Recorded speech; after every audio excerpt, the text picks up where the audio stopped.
Hello everyone, I'm Citizen Spokeswoman Ruth Wasserman Lande. This is the daily briefing of the Israeli Citizen Spokespersons Office. We are live on YouTube, Instagram, and Twitter. Please begin submitting questions in the chat. Our briefing are now available shortly after broadcast as podcast episodes. Search for the Israeli Citizen Spokespersons Office on Apple Podcasts, Spotify, Amazon Music, and all the major podcast platforms. Today is day 264 of the October 7th war. Something unprecedented just happened. IPC, the Integrated Food Security Phase Classification experts, just admitted that they were wrong. They falsely accused Israel of provoking a famine in Gaza and just admitted that was made up.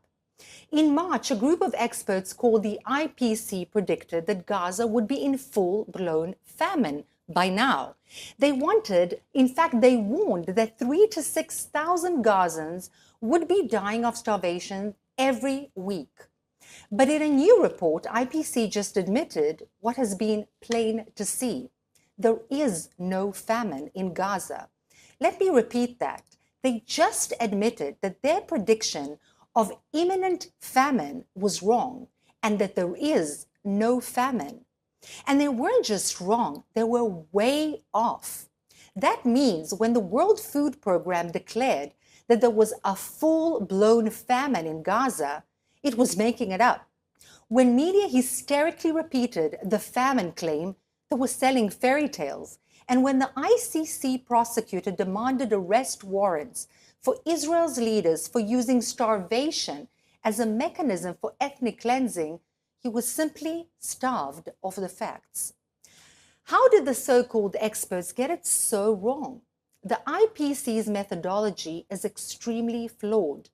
You probably saw pictures of international airdrops in Gaza. You might have heard about the US Army's floating pier. But you see, the experts probably didn't. They didn't account for any of that aid. As we've mentioned here before, IPC doesn't even count all the aid trucks entering Gaza. And incredibly, they also categorized food trucks as non-food deliveries. There is so much food entering the Gaza Strip that the UN has left hundreds of trucks on the Gazan side of the border, undistributed. They just can't handle all the food and all the aid. The World Food Program, yes, the same World Food Program that claimed there was a famine, even asked Israel, and get this, to stop sending so much aid to northern Gaza because there was just too much food. Hamas keeps shooting at the humanitarian aid crossing because it wants to engineer a humanitarian crisis. Hamas is a death cult that wants the people of Gaza to suffer, but Israel will not let it win. Israel is flooding Gaza with so much aid that the UN is drowning under it. At this moment, the contents of 1,200 aid trucks are sitting on the Gazan side of the Kerem Shalom crossing, waiting for UN agencies to pick them up. 7,000 pallets are waiting at the US floating pier. But the UN just is not doing its job, and it's scapegoating Israel to cover up for its failures. It's easier for them to stick their heads in the sand, and that's why neither report mentions Hamas, the government of Gaza. The amount of food going into Gaza has gone up in recent months, and the new UN report says exactly that. Since Hamas declared war on 10th of July on the 7th of October, over 710,000 tons of food have entered Gaza by the air, land, and sea. Have you seen the headlines announcing what should be good news? How about an apology, for example, from the experts? Their prediction of famine were, after all, one of the reasons the prosecutor of the International Criminal Court tried to get arrest warrants against Israeli leaders for allegedly starving the people of Gaza. Only someone carefully reading the IPC report would catch the quiet admission. The food supplies keep going up. The whole case against Israel is based on a massive lie that the IPC just refuted. The UN has done such a bad job of distributing aid that UNRWA deleted its online dashboard to hide the figures. As we highlighted here at the Citizen Spokespersons Office, the UN is scared of armed Palestinian gangs looting the trucks to steal smuggled cigarettes. Before, the UN relied on Hamas for protection. Now that Israel is close to dismantling Hamas, the UN doesn't have terrorists to protect it.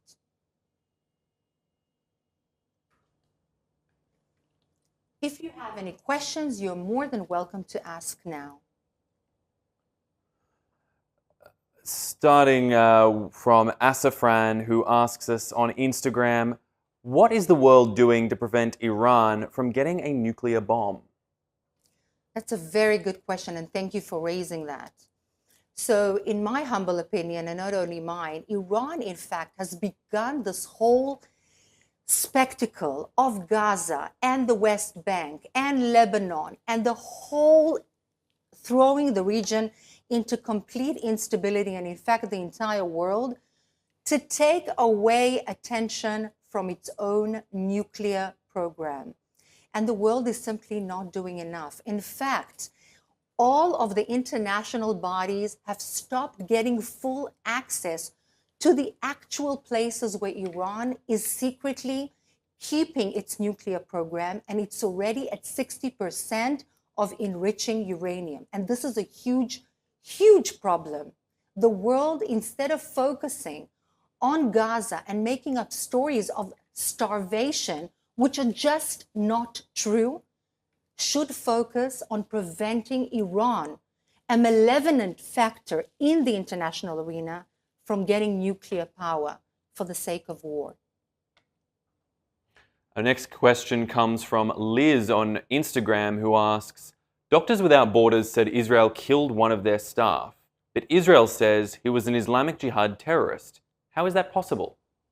Well, we've seen before that it's very possible for journalists, so-called journalists, to be terrorists with arms, so-called kids that hold arms and are being taught to shoot are counted as civilians that have done nothing wrong, and doctors as well. We've seen in the hospitals where the Hamas operatives have kept endless hostages, civilians, and have used those hospitals for war as bases with a huge amount of equipment to shoot against Israeli civilians and soldiers. In fact, it is absolutely no surprise that doctors as well have been simply recruited for the Hamas operation. They use the civilian population for their own purposes, and they hide their real identity by calling them doctors, journalists, and so on. Next question comes from Mark from Twitter, who says, We saw a video of Hamas shooting at a humanitarian convoy. Why doesn't the world call them out? The world has not been quick to call Hamas out in general. In fact, it is very quick to call on Israel out at every single opportunity. In fact, shooting the actual crossing is exactly the purpose of Hamas, because Hamas doesn't really care about its own people, about the Palestinian population. It wants to create a humanitarian crisis. That is exactly the reason why it is shooting at the exact place via which this kind of aid is going through. Not only that, but all of its operations are under schools, in hospitals, in civilian, highly populated areas. Why is that? Because they want a humanitarian crisis. It is time for the world to wake up. It is time to highlight these facts and to call out the world on the hypocrisy that is so obvious. This is key because it's not about Israel. It's not just about the Middle East. The high end game is basically to go after the West. And it's not just about Israel, because the West is next. And using civilian population is a mechanism which justifies the end for Hamas terrorists. A related question coming in on Instagram from Omar Rain Ford, who asks, when will the educational curriculum for children in Gaza be changed from hatred and murder under the umbrella of jihad? Thank you so much for asking that amazing, brilliant, key question. At the end of the day, it's all about indoctrination, incitement, education. This is my mantra. If we kill every single Hamas operative, every single Islamic Jihad operative, every single malevolent Iranian operative on the face of the planet, and we don't change the educational system, in other words, we do not make away with UNRWA, which is an arm of Hamas terrorist organization, and put in place something which every people deserve, and certainly the Palestinian population, a proper peacekeeping, peace-loving education that we in Israel give to our kids. If we do not do that with an outside element, an outside external mechanism, which is not UNRWA, not an arm of a terrorist organization, none of this war is going to make sense and is going to help, because we need the people to change the mindset, to stop hating, to not call their moms after, with their own hands, bare hands, killing 10 Israeli Jewish people in Israel and then bragging about it. This is the product of horrible education, horrible indoctrination, and horrible incitement. And this should be the key in every future agreement to do with the area.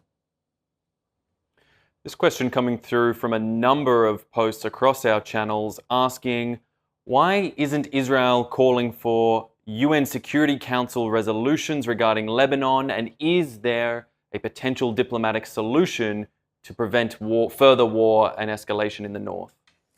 Well, that's a good question. You know, the UN resolution deciding upon the fact that the Hezbollah must move away from the Israeli-Lebanese border beyond the Litani River, so that it's not on top of Israeli civilians, in fact, overlooking into their own living rooms. This was already passed, but it's not maintained, it's not upheld.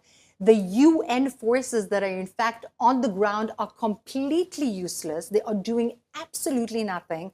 And the Hezbollah are exactly there on the border. There is no man's land. So Israel has sort of disbelieved the possibility of UN resolutions having any kind of clout. Unfortunately, if there is no resolution between the two parties with the aid of the international arena, there will be no other choice, unfortunately, but to go to war. Next question coming in via Instagram asks, are there any further plans to bring home more hostages from Gaza, particularly with a focus on the Bibas family? Of course, the first priority of the Israeli government and the Israeli people, which I feel very proud and very humane to be able to express, is to bring those hostages home, all of them. Whether dead or alive, we will do everything that is possible to bring them home. If it is possible via a deal, I personally do not believe that the Hamas at all is willing to come forward and stand by any kind of a deal, or in the manner in which we had done so before. In fact, we are very close to eliminating the Hamas militarily. That doesn't mean that there will be no Hamas left and insurgency, but in terms of the military operation, we are close to eliminating that force, and we shall, please God, bring those hostages home. This is a first priority. This question coming in from Mark R on Twitter, who asks, of the hostages that have been rescued and brought back from Gaza, why do we not hear more about their stories in the international media and around the world? So this is actually, thank you for asking that, a very, very good question. Look, Israel has always been much more gentle, much more responsive to sensitivities of the hostages, of civilians. A lot of people had experienced so much pain, horrific, horrific deeds that they're even difficult to put into words. There are also video showings of those horrifying heinous acts, but not all of them had been shown, simply out of respect for the people who had gone through those experiences, and also for the sake of their families. Yes, the world must know. And yet Israel has always been very sensitive and very thoughtful of, do we have the permission to share with the world for children to see? Because once it's out there, everybody sees it on TikTok, our kids, the world's kids.